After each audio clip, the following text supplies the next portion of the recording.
गणेशाय नमः। करवा चौथ की कहानी। बहुत समय पहले की बात है। एक गांव में 7 भाइयों की एक प्यारी सी बहन रहती थी। उसका नाम वीरावती था।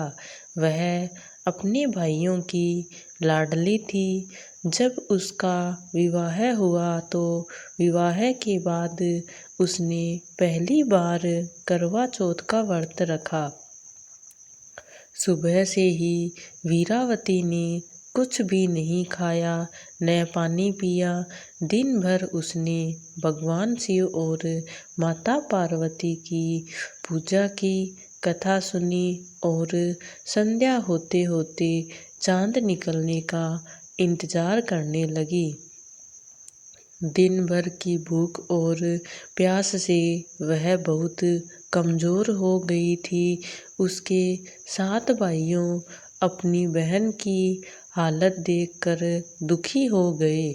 सबसे छोटे भाई ने कहा, दीदी अब तुम तो बहुत रात हो गई, चांद कब निकलेगा।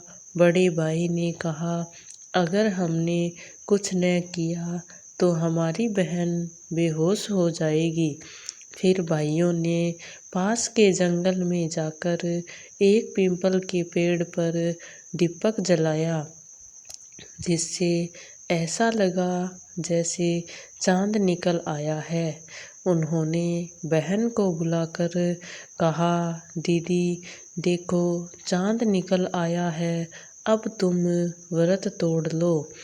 वीरावती ने भाइयों की बात पर विश्वास किया और झूठे चांद को देखकर व्रत खोल लिया।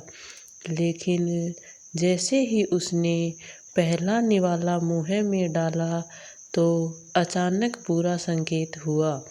उसके पति बेहोश होकर जमीन पर गिर पड़े और उसकी सांसें रुक गई।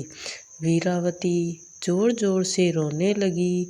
वह बोली, हे माता पार्वती, मैंने अज्ञानवश झूठे चांद को देखकर व्रत तोड़ा है।